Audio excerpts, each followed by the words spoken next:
Good morning అండి. ఈరోజు మనం మాట్లాడుకున్నది వెస్ట్ బెంగాల్. వెస్ట్ బెంగాల్లో 2021లో బీజేపీ 77, టీఎంసీకి 219 సీట్లు వచ్చినాయి. అప్పుడు ఐపాక్ ప్రశాంత్ కిషోర్ గారు 2 అంకెలు దాటినవనని బీజేపీని అన్నారు. అట్లనే ఆయన దాటినవ్వలేదు. అలాగే 2026 ఎలక్షన్కి వచ్చేటప్పటికి అంతా తారుమారైంది. ఎందుకంటే బీజేపీ 100 సీట్స్ అబోవ్ 140 గ్యారంటీ వచ్చే అవకాశం ఉంది. 140 సీట్స్ అయితే గ్యారంటీ వచ్చేసి అవకాశం ఉంది. మెయిన్ పోలింగ్ 93% జరిగింది. First phase, second phase. First phase బీజేపీకి అనుకూలంగా ఉంటుంది. సెకండ్ ఫేజ్ వచ్చేటప్పటికి టీఎంసీకి అనుకూలంగా ఉంటుంది. ఎందుకంటే 2021లో 18 సీట్లు వచ్చినాయి సెకండ్ ఫేజ్లో. అలాగే ఫస్ట్ ఫేజ్లో బీజేపీకి టీఎంసీకి దగ్గర మంచి సీట్లు వచ్చినాయి. కానీ టీఎంసీకి ఒక 20 సీట్స్ ఎక్స్ట్రా వచ్చినాయి. అలాగే పవర్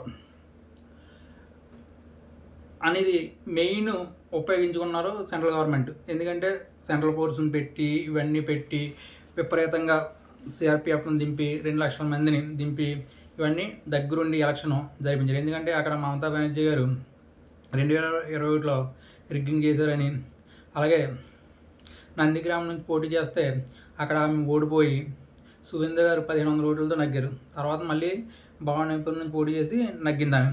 అలాగే మెయిన్ ఎస్ఐఆర్లో మినిమం 70 లక్షల ఓట్లు రిమూవ్ చేయరు. ఎందుకంటే 2021లో 2,89,00,000 వస్తే బీజేపీకి 2,20,00,000 వచ్చినాయి. ఇంకా కాంగ్రెస్కి, సిపిఐకి తక్కువ వచ్చినాయి అనుకో. కానీ ఎక్కువ కాలం పరిపాలించి మాత్రం సిపిఐ. మెయిన్ అప్పుడు 2021లో నగ్గిన తర్వాత టీఎంసీ బీజేపీ కార్యకర్తలని 300 మంది చంపేయడం, ఇవన్నీ కూడా చూసుకుని నెక్స్ట్ బీజేపీ బలంగా తయారవడం. తర్వాత ఒక లా కాలేజీలో ఒక అమ్మాయిని రేప్ చేసి చంపేయడం, అది సిబిఐ ఎంక్వైరీ అయినా సరే ఎవరు చేయరు, గ్యాంగ్ రేప్ చేయరు, ఏమీ తెలకపోవడం, ఇవన్నీ కూడా టీఎంసీకి వ్యతిరేకమే.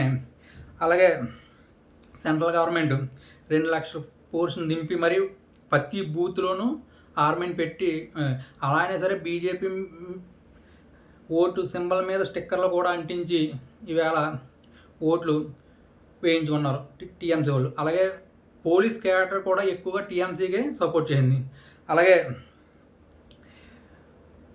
ఐపాక్ టీం కూడా టీఎంసీకి సపోర్ట్ చేస్తే అక్కడక్కడ సెట్ అవ్వలేదు. కానీ ఈ ట్రిప్ మాత్రం ఒక్క ఎగ్జిట్ పోల్ తప్ప కనమాన్ని కూడా, పీపుల్స్ పాస్ తప్ప కనమాన్ని కూడా బీజేపీ వస్తుందని చెప్పారు. పీపుల్స్ పాస్ ఒకటే 177 సీట్లు ఇది వస్తుంది, టీఎంసీ వస్తుందని చెప్పారు కనమాన్ని.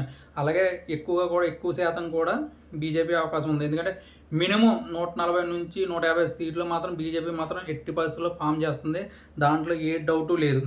అలాగే నెక్స్ట్ వచ్చి బెనర్జీ, మమతా బెనర్జీ గారు మేనల్లు గారు ఒక నేవీని, ఒక ఎయిర్ ఫోర్స్ని తప్ప కనమాదంతా దింపారు అన్నారు. ప్రజలకు వేరే వేలో చూపిస్తున్నారు. కానీ ఏంటంటే అక్కడ ఎలక్షన్స్ సక్రమంగా జరపాలని సెంట్రల్ గవర్నమెంట్ ఫోర్స్ని దింపింది. ప్రతి రాష్ట్రంలో దింపింది, అట్లానే దింపింది.